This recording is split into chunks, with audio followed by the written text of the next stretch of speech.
تو پھر ہم کیسے اس بات کو ہمیں پتا ہوگا کہ ہم جو کام کر رہے ہیں وہ اللہ تعالیٰ کے پورے بتائے ہوئے طریقے کے مطابق ہے یا نہیں ہے؟ اور قرآن کی جو سب سے پہلی صورت ہے وہ ہے سورہ فاتحہ. سورہ فاتحہ کا مطلب ہوتا ہے کھولنا. ایک تو یہ کہ یہ قرآن کریم کی سب سے پہلی صورت ہے، اور دوسری بات یہ ہے کہ یہ وہ پہلی صورت ہے جو مکمل کمپلیٹ نازل ہوئی ہے. ایکچولی بالکل کمپلیٹ جو صورت نازل ہوئی ہے نا وہ یہ والی ہے. اس سے پہلے مختلف صورتوں کے مختلف چھوٹے چھوٹے پارٹ، مختلف تھوڑی تھوڑی آیات نازل ہوتی رہی ہیں، لیکن وہ جو تھیں وہ کوئی مطلب کوئی کمپلیٹ صورت نہیں تھی. قرآن کی سب سے پہلی جو کمپلیٹ صورت ہے وہ یہ سورہ فاتحہ ہے. پھر یہ ہے کہ یہ صورت جو ہے اس کو قرآن کریم کے شروع میں اس لیے بھی رکھا گیا، ایک تو یہ پہلی کمپلیٹ صورت ہے، دوسرا یہ کہ جو بھی شخص قرآن سے ہدایت حاصل کرنا چاہتا ہے اسے سب سے پہلے اپنے مالک اور خالق کی صفات کا پتہ ہو اور وہ اس کا اعتراف کرے اور وہ دعا کرنا سیکھے. یعنی مطلب یہ جو پوری صورت ہے یہ دعا ہے، اس کا اسلوب دعائیہ ہے. ایکچولی یہ پوری صورت دعا ہے، اور کیونکہ یہ دعا ہے، دعا کی طرح سے ہے، پوری دعا جس طرح سے ہم مانگتے ہیں اس طرح سے ہے. تو اس میں اب اصل بات اس میں یہ بتائی جا رہی ہے کہ ہمیں دعا کیا مانگنی چاہیے، اور ہمارے لیے سب سے امپورٹنٹ دعا ہے کیا جو ہمیں مانگنی ہے. عربوں کا یہ مزاج ہوتا تھا کہ جس چیز سے ان کو محبت ہوتی تھی نا اس کے بہت سے نام رکھتے تھے. تو اس سورہ کے انہوں نے بہت سے نام رکھے ہوئے ہیں: الکافیہ، الشافیہ، ام القرآن، الکافیہ، الشافیہ، ام القرآن، اور ام الاساس، سبع مسانی. سبع مسانی تو قرآن کے اندر خود آیا ہے اس کا نام. اور ایون اور یہ اتنی امپورٹنٹ صورت ہے کہ حدیث ہے کہ لم یقرأ بفاتحۃ الکتاب لا صلاۃ لمن لم یقرأ بفاتحۃ الکتاب، کہ جو قرآن جو بھی فاتحہ الکتاب سورہ فاتحہ نہیں پڑھتا نماز کے اندر تو پھر اس کی نماز ہی نہیں ہوتی. ٹھیک ہے، تو اس لیے دیکھیں یہ کتنی امپورٹنٹ ہے کہ ہماری نماز کا اللہ تعالیٰ نے اس کو حصہ بنا دیا، اور پھر یہ بھی کہا کہ یہ نماز اس کے بغیر ہے ہی نہیں.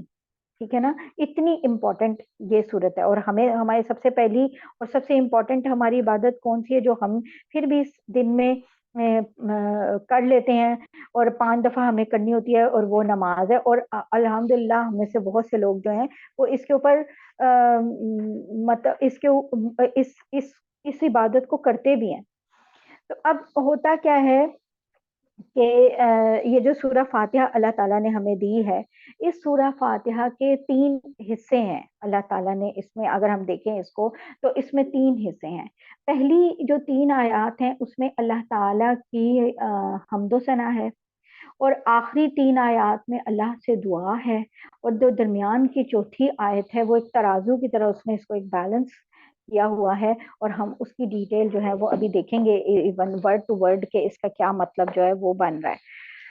یہ جو سورہ فاتحہ ہے بچوں، اس سورہ فاتحہ میں ہم اس سورہ فاتحہ کو شروع کرتے ہیں جو ہماری سب سے پہلی سورہ ہے.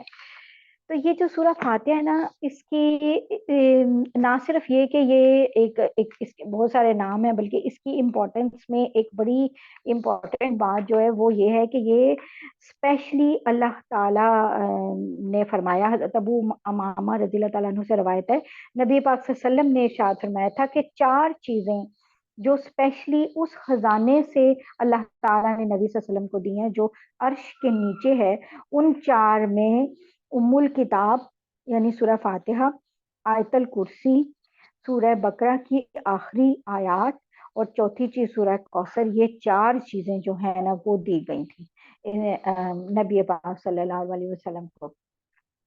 کہا جاتا ہے کہ حضرت جبرائیل علیہ السلام نبی پاک صلی اللہ علیہ وسلم کی خدمت میں بیٹھے ہوئے تھے.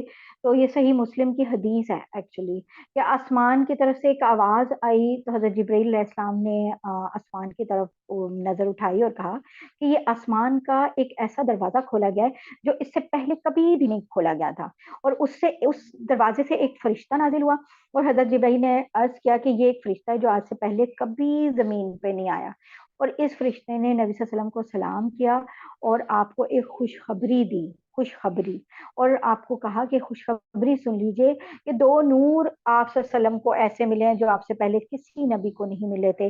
ان میں سے ایک فاتحۃ الکتاب ہے اور دوسری سورہ بقرہ کی آخری 2 آیات ہیں. ٹھیک ہے، تو اس کا مطلب کیا ہوا؟ اور یہ بھی کہ ان دونوں میں سے جو بھی تلاوت کریں گے، یعنی کہ فاتحۃ الکتاب اور سورہ بقرہ کے آخری 2 آیات، تو اللہ تعالیٰ ضرور سوال پورا کریں گے. جو بھی اس سے کرے سورہ فاتحہ کے بعد دعا کریں گے، وہ دعا جو ہے وہ قبول ہوگی. دعا قبول کرنے والی، کروانے والی صورت ہے یہ والی. ٹھیک ہے، تو یہ اتنی امپورٹنٹ جو ہے نا یہ صورت ہے. تو ہم اس کو شروع کرتے ہیں. تو اعوذ باللہ من الشیطان الرجیم، بسم اللہ الرحمن الرحیم. سب سے پہلے اعوذ باللہ من الشیطان الرجیم تو تعوذ ہے. جب بھی قرآن مجید کی تلاوت شروع کی جاتی ہے تو اس سے پہلے یہ تعوذ پڑھا جاتا ہے. اور سورہ نحل میں اللہ تعالیٰ نے اسپیشلی یہ بات فرمائی ہے، فَإِذَا قَرَأْتَ الْقُرْآنَ فَاسْتَعِذْ بِاللَّهِ مِنَ الشَّيْطَانِ الرَّجِيمِ.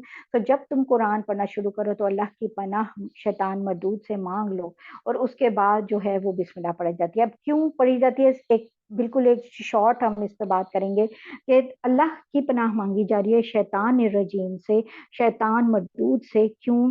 کیونکہ شیطان ہمارا سب سے بڑا دشمن ہے، سب سے بڑا دشمن، اور وہ بھی ایسا جو ہمیں نظر ہی نہیں آتا، اور ایسا کہ جس کی اتنی پاورز ہیں، اللہ تعالیٰ نے اسے وہ پاورز دی ہیں جو کہ ہم یعنی کہ ان پاورز کا ایون اندازہ بھی نہیں کر سکتے، جو ہمارے خیالات کو بدلنے کی صلاحیت رکھ رہا ہوتا ہے، جو ہمارے اندر وسوسے ڈالتا ہے. تو اتنا بڑا وہ ہمارا دشمن ہے، اور اتنا بڑا دشمن ہے کہ اللہ تعالیٰ نے ہمیں سکھایا کہ اللہ کے علاوہ کسی کی پناہ اس سے نہیں لی جا سکتی. کوئی چیز اس کے آگے کارآمد نہیں ہو سکتی سوائے اس کے کہ اللہ کی پناہ ہو. تو قرآن کی تلاوت سے پہلے بھی ہم شیطان مردود سے پہلے اللہ کی پناہ لیتے ہیں. اس کے بعد ہے بسم اللہ الرحمن الرحیم. تو بسم اللہ الرحمن الرحیم کیا ہے کہ یعنی شروع اللہ کے نام سے جو کہ رحمان اور رحیم ہے. اب کیا ہوتا ہے کہ جب ہم کسی مکان میں رہنے کا، کسی جگہ رہنے کا ارادہ کرتے ہیں تو اس کو ہم تکلیف دینے والی چیزوں سے صاف ستھرا کرتے ہیں، پھر اس کو سجاتے ہیں، رنگوں کو رنگ کرتے ہیں، پینٹ کرتے ہیں اس کو، اس میں اس طرح سے تو اس کو سجاتے ہیں جب ہم وہاں رہنا ہوتا ہے. تو تکلیف دینے والی چیزوں سے صاف ستھرا کرنا کیا ہے؟ اعوذ باللہ من الشیطان الرجیم. پھر سجانا کیا ہے؟ بسم اللہ الرحمن الرحیم. ٹھیک ہے، اللہ کا نام لے کے ہم اپنے دل کو سجا رہے ہیں. اور نماز میں جو سب سے پہلی سورت پڑھی جاتی ہے اور ضرور پڑھی جاتی ہے، آپ کو پتہ ہے سورہ فاتحہ ہے. تو سورہ فاتحہ شروع کرنے سے کیا ہوتا ہے؟ دل کو شیطانی وسوسوں سے ہم نے صاف کیا اور اللہ کے نام سے دل کو سجایا، اور اب ہم نے نماز شروع کی. تو پھر کیا ہوگا کہ پھر یعنی ان چیزوں سے ہم نے اپنے ذہن کو خالی کر لیا جس میں شیطان لگائے رکھتا ہے، جو اللہ کی یاد سے ہمیں غافل کرتی ہیں. تو اسی طرح ہر قرآن کی ہر سورہ سے پہلے جو ہے بسم اللہ الرحمن الرحیم پڑھی جاتی ہے، سوائے سورہ انفال کے ختم کرتی ہے سورہ انفال، سورہ برات، سورہ توبہ. تو اس سے پہلے جو ہے نا وہ بسم اللہ نہیں ہے، سورہ برات یا سورہ توبہ جس کو کہا جاتا ہے. تو اور اس لیے وہ باقی سب جگہ کے اوپر جو ہے وہ بسم اللہ جو ہے پڑھی جاتی ہے. الحمد للہ رب العالمین. الحمد للہ، تمام تعریفیں اللہ تعالیٰ کے لیے. قرآن پاک کا ایک ایک ورڈ اپنی جگہ کے اوپر اتنا صحیح فٹ ہے. جب آپ قرآنک عربی کو سمجھنے لگتے ہیں تو آپ کو اس وقت یہ بات سمجھ آتی ہے. اس سے پہلے یہ بات انسان کو سمجھ آ ہی نہیں سکتی اگر وہ عربی کو سمجھنے والا نہ ہو. اور آپ کو فیل ہوگا، آپ کو پتہ چلے گا کہ جب آپ پڑھیں گے کہ ایک ایک ورڈ کیسے اپنی جگہ کے اوپر ہے، اس کو ادھر سے ادھر بھی نہیں کر سکتے. اب کیا ہے